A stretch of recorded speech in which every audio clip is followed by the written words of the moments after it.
Hello दोस्तों, स्वागत है हमारे चैनल स्मार्ट स्टडी पर।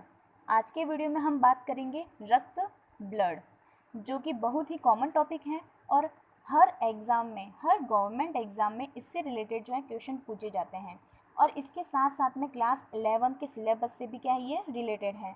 तो दोस्तों इस वीडियो को पूरा देखें और लाइक करें, कमेंट करके बताएं कि ये वीडियो आपको कैसा लगा और हाँ, अधिक से अधिक जो इसको शेयर करें।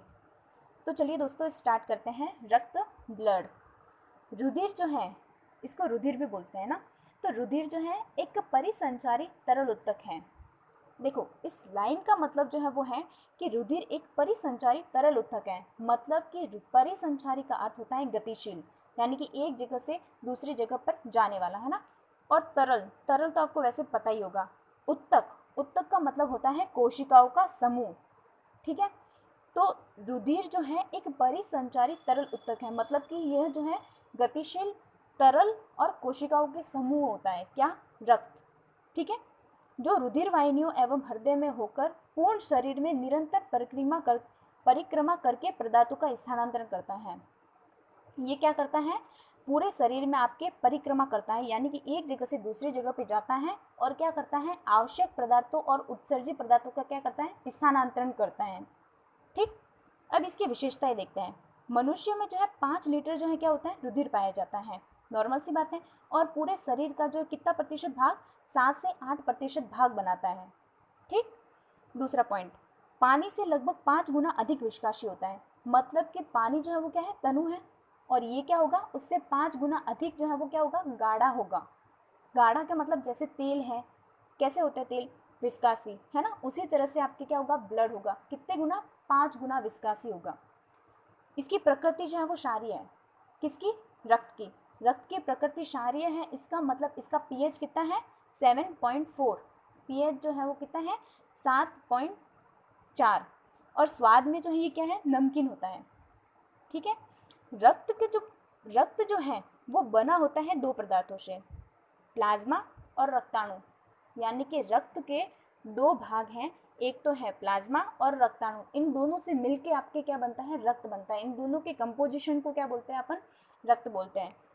तो आपके रक्त में क्या होगा, एक तो प्लाज्मा उपस्थित होगा। अब प्लाज्मा है क्या है, तो प्लाज्मा जो है रुधिर का हल्के पीले रंग का जो एक क्या है, निर्जीव तरल पदार्थ होता है, ठीक। और ये आपके रक्त का कितना प्रतिशत भाग बनाता है, तो ये है 55 या फिर 55% जो है आपके भाग बनाता है रक्त का, ठीक। इसमें इसका जो कंपोजिशन है किसका, प्लाज्मा का, इसमें कौन कौन से पदार्थ हो सकते हैं, जैसे कि जल है, जल इसमें सर्वाधिक मात्रा में उपस्थित होता है। उसके बाद में प्रोटीन, लवण, ग्लूकोज, फाइब्रिनोजन और प्रोथ्रोम्बिन, ठीक। फिर आता है रक्ताणु। रक्ताणु जो है वो है 45%, यानी कि टोटल रक्त का 45 या 45% जो है ये भाग बनाता है। इन्हें रुधिर कणिकाएं भी कहते हैं। और प्लाज्मा में जो है ये रक्ताणु जो है 3 प्रकार के होते हैं। रक्ताणु 3 प्रकार के कौन कौन से, लाल रुधिर कणिका, श्वेत रुधिर कणिका और है रुधिर पट्टिकाणु, आरबीसी, डब्ल्यूबीसी और ब्लड प्लेटलेट्स। अब जो डब्ल्यूबीसी जो है वो 2 प्रकार की होती हैं, कौन कौन सी, कणिकामयी और अकणिकामयी। इनका आधार जो है, यानी कि इनके विभाजन का जो आधार है वो है कोशिका द्रव्य में पाई जाने वाली जो कणिकाएं होती हैं, किस में उपस्थित हैं और किस में नहीं, उसके आधार पे जो है इसको बांटा गया है। जिनमें उपस्थित होती हैं उसको कणिकामयी कहते हैं और जिनमें अनुपस्थित होती हैं उसको क्या बोलते हैं, अकणिकामयी। कणिकामयी जो है कोशिकाएं होती हैं उनको 3 आधार पे बांटा है, 3 प्रकार में बांटा है।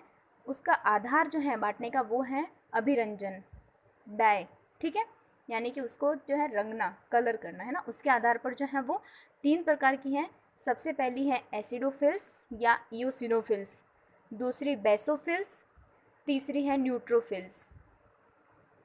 अब अकणिकामयी, अकणिकामयी जो है उसको बांटने का आधार है कि उसमें उपस्थित जो है केंद्र की संरचना, ठीक है, केंद्र की संरचना और उसकी जो है, और उसकी जो आकृति है और उसकी स्थिति, उसके आधार पर जो है उसको 2 भागों में बांटा है, लिम्फोसाइट्स और मोनोसाइट।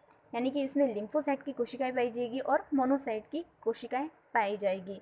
ये सब कोशिकाएं जो है आपके प्रतिरक्षा तंत्र जो बनाता है, ठीक है ना, उसमें जब प्रतिरक्षा की यूनिट आती है तो उसमें भी अपन पढ़ते हैं। अब आती हैं आपके लाल रुधिर। लाल रुधिर कणिकाएं जो हैं जिन्हें बोलते हैं इरिथ्रोसाइट, यानी कि आरबीसी को इरिथ्रोसाइट्स भी कहते हैं। कुल रुधिर कणिकाओं में से लगभग 99% जो हैं ये भाग होती हैं, यानी कि जो तीनों जो है कणिकाएं हैं उनमें से 99% भाग जो है ये क्या करती हैं, बनाती हैं या उपस्थित होती हैं। इसका व्यास जो है 7 से 8 माइक्रोन होता है और इसकी मोटाई जो है वो होती है 2 माइक्रोन मीटर, ठीक है।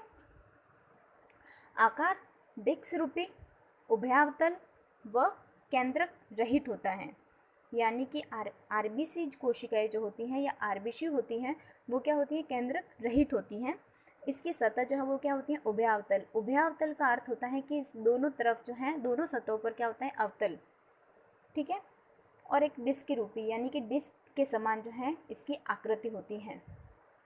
कोशिका में जो है कोशिकांग भी अभाव होता है, यानी कि अपन ने बोला कि इसमें केंद्रक जो है वो क्या होता है, अनुपस्थित होता है। उसी तरह से जो है अगर केंद्रक उपस्थित नहीं है तो उसके साथ साथ में उसके कोशिकांग भी जो है वो क्या होता है, अनुपस्थित होता है। कोशिकांग के अंदर माइटोकॉन्ड्रिया, गोल्जी बॉडी, अंतर्द्रव्य जालिका और लाइसोसोम, ये सब जो है ये भी अनुपस्थित होते हैं। इन सब को कोशिकांग बोलते हैं ना, कोशिका के कोशिकांग। वयस्क मनुष्य में जो है या वयस्क पुरुष में जो है लगभग कितने 52 लाख प्रति घन मिलीमीटर जो है क्या होते हैं, आपके आरबीसी जो है उपस्थित होती है। जबकि महिलाओं में जो है 47 यानी कि 47 लाख प्रति घन मिलीमीटर जो होती है क्या, आरबीसी। केंद्र की उपस्थिति के कारण इसमें अधिक मात्रा में क्या होता है, केंद्र की अनुपस्थिति के कारण जो है इसमें क्या होता है, अधिक मात्रा में हीमोग्लोबिन पाया जाता है ना, क्योंकि इसमें क्या होता है, केंद्रक जो है अनुपस्थित है तो उसकी वजह से इसमें हीमोग्लोबिन जो है वो क्या होगा, अधिक मात्रा में पाया जाएगा। और हीमोग्लोबिन जो है, हीमोग्लोबिन एक क्या होता है, अपन अब बात करते हैं हीमोग्लोबिन की। तो हीमोग्लोबिन क्या है, एक श्वसन वर्णक है। इसकी प्रोटीन जो होती है वो कौन सी होती है, ग्लोबिन। मतलब ये जो आपके हीमोग्लोबिन जो है वो बना किससे होता है, एक तो आपके प्रोटीन और एक कौन सा तत्व है, Fe यानी कि आयरन। इन दोनों से मिलने से क्या बनता है, एक आपके हीम बनता है, और हीम ही क्या है, आपके हीमोग्लोबिन है ना। तो हीम जो है देखो वो किससे बना होगा, बीच में तो सेंटर पॉइंट में तो क्या होता है, Fe यानी कि आयरन, और उसके चारों तरफ जो है क्या होती है, 4 पॉलीपेप्टाइड जो है चेन बनती, चार पॉलीपेप्टाइड क्या होती है, आपके प्रोटीन उपस्थित होती है ना, 4 पॉलीपेप्टाइड चेन उपस्थित होती हैं। ये सारा जो है चारों का समूह जो है वो क्या बनाता है, एक हीम बनाता है। और O2 से जो है क्या करता है,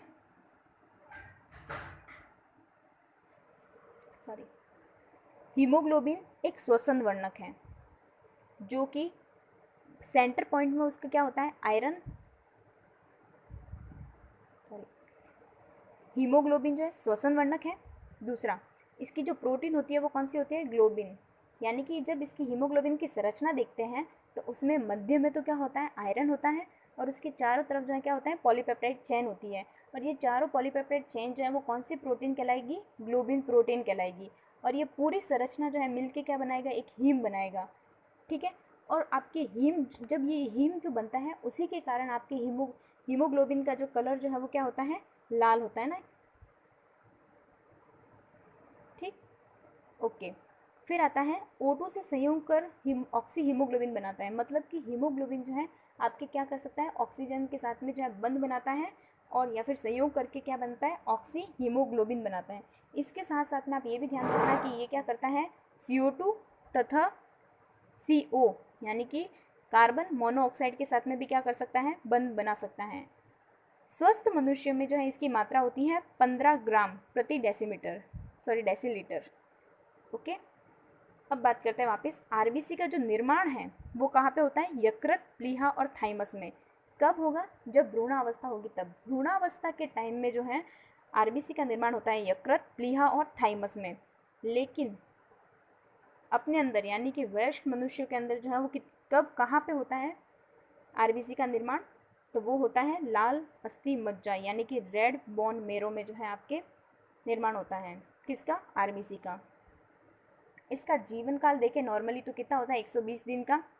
और आपकी एक चीज़ और इम्पोर्टेंट याद रखनी है कि जो प्लीहा है, प्लीहा, वहाँ पे क्या होता है, रक्त कणिकाओं का क्या होता है, विघटन होता है। यानी कि जो आपकी आरबीसी होती है उसका क्या होगा, विघटन होगा। जैसे ही उसका 120 दिन पूरे हो गए फिर क्या होती हैं, वो विघटित होती हैं। और जैसे ही वो विघटित होगी तो वो संग्रहित, यानी कि वो विघटन कहाँ होगा और वो कहाँ जाके संग्रहित होगी, तो वो होगी आपके प्लीहा में।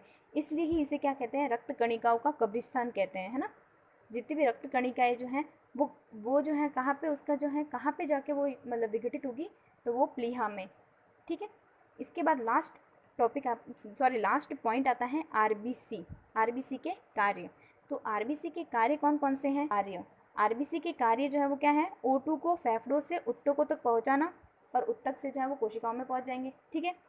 फिर दूसरा है CO2 को कोशिकाओं से फेफड़ों तक पहुंचाना। अब जो कोशिकाओं में बनी जो CO2 जो है, निष्कासित जो CO2 है, उसको क्या करना, रुधिर के माध्यम से जो है रुधिर के माध्यम से ये क्या करती है, वापस फेफड़ों तक आती है ना CO2। तो ये काम कौन करता है, ये भी आरबीसी करती है। रुधिर की विस्कासिता को नियमित करती है, यानी कि आपकी खून का पतला होना और जो है गाढ़ा होना, है ना, उसका नियमन कौन करेगी, आरबीसी करेगी।